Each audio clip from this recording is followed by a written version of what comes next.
क्या आप भी बद्रीनाथ धाम जाने का प्लान बना रहे हैं, लेकिन समझ नहीं आ रहा कि शुरुआत कहां से करें? बस मिलेगी या टैक्सी?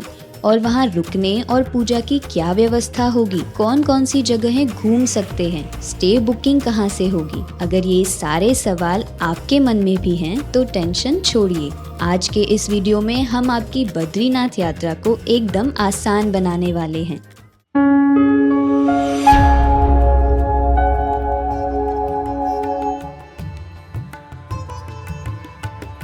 जय बद्री विशाल। स्वागत है आप सभी का यात्राधाम.org में। तो बद्रीनाथ धाम के लिए सबसे पहले आपको पहुंचना है हरिद्वार। आप यहां ट्रेन या बस से आसानी से आ सकते हैं। हरिद्वार से बद्रीनाथ की दूरी लगभग 300 किलोमीटर है, जिसे आप बस या प्राइवेट कैब से कवर कर सकते हैं। आपकी यात्रा हरिद्वार से शुरू होगी, फिर आप ऋषिकेश पहुंचेंगे। वहीं से आगे बढ़ते हुए देवप्रयाग आएगा, जहां अलकनंदा और भागीरथी का सुंदर संगम देखने को मिलता है।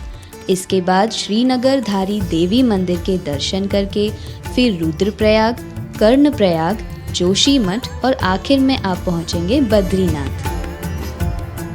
पहाड़ों के घुमावदार रास्तों और नीचे बहती अलकनंदा नदी का नज़ारा आपके सफ़र की थकान मिटा देगा। वैसे अगर आप चाहते हैं कि सफ़र आरामदायक हो तो आप अपनी कैब यात्राधाम.org से पहले ही बुक कर सकते हैं। जैसे ही आप बद्रीनाथ पहुंचते हो, सबसे पहले आपको जाना है तप्त कुंड में। यह गर्म पानी का प्राकृतिक कुंड है, जहां स्नान करने के बाद ही मंदिर में दर्शन करना शुभ माना जाता है। इसके बाद आप जाएं बद्रीनाथ मंदिर में दर्शन के लिए, जहां भगवान विष्णु का दिव्य स्वरूप बद्री नारायण के रूप में विराजमान है। अब बात करते हैं बद्रीनाथ के आसपास की खास जगहों की। सबसे पहले है अलकनंदा का पावन तट, जहां बैठकर आपको एक अलग ही शांति महसूस होगी। इसके बाद है बद्रीनाथ धाम। यहाँ ब्रह्म कपाल के पास श्रद्धालु कई महत्वपूर्ण पूजाएं भी करते हैं, जैसे कि पिंडदान पूजा, अभिषेक पूजा, त्रिपिंडी श्राद्ध पूजा, तर्पण विधि, पितृदोष पूजा। इन पूजाओं का बहुत बड़ा महत्व माना जाता है और सबसे अच्छी बात, आप ये सभी पूजा यात्राधाम.org से पहले ही बुक कर सकते हो, जिसका लिंक हमने आपको इस वीडियो के डिस्क्रिप्शन बॉक्स में दिया हुआ है।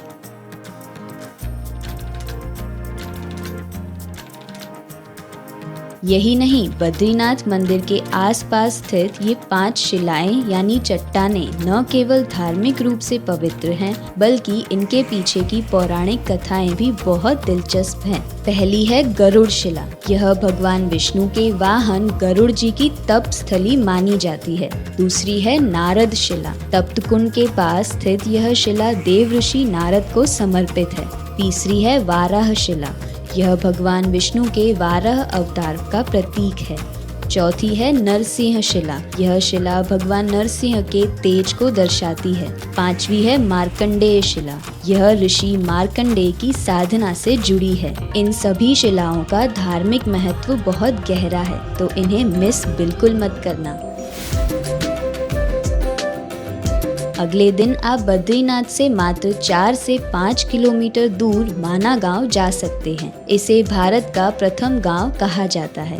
यहाँ आप देख सकते हैं वेद व्यास गुफा और गणपति गुफा, जहाँ महाभारत लिखी गई थी। इसके बाद है भीम पुल। यह सरस्वती नदी के ऊपर बना एक विशाल पत्थर है। आगे है सरस्वती धाम, जो इकलौती ऐसी जगह है जहाँ आप साक्षात सरस्वती नदी के दर्शन कर सकते हैं। और अंत में स्वर्गारोहण धाम, जहां से पांडव स्वर्ग की ओर गए थे।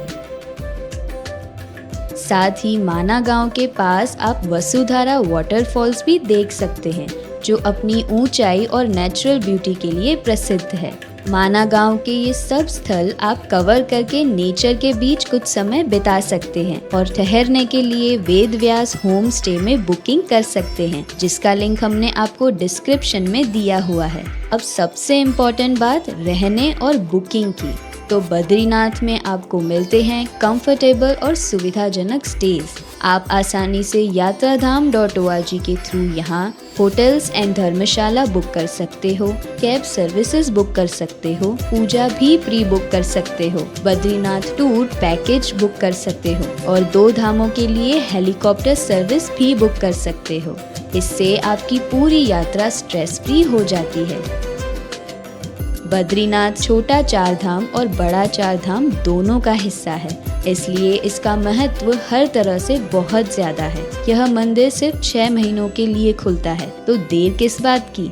इस बार की छुट्टियों में भगवान बद्री विशाल के दर्शन का सौभाग्य पाएं। अगर आप बद्रीनाथ ट्रिप प्लान कर रहे हैं तो इस वीडियो में जय बद्री विशाल जरूर कमेंट करें और हम आपको बद्रीनाथ की कंप्लीट बुकिंग डिटेल्स शेयर करेंगे। धन्यवाद।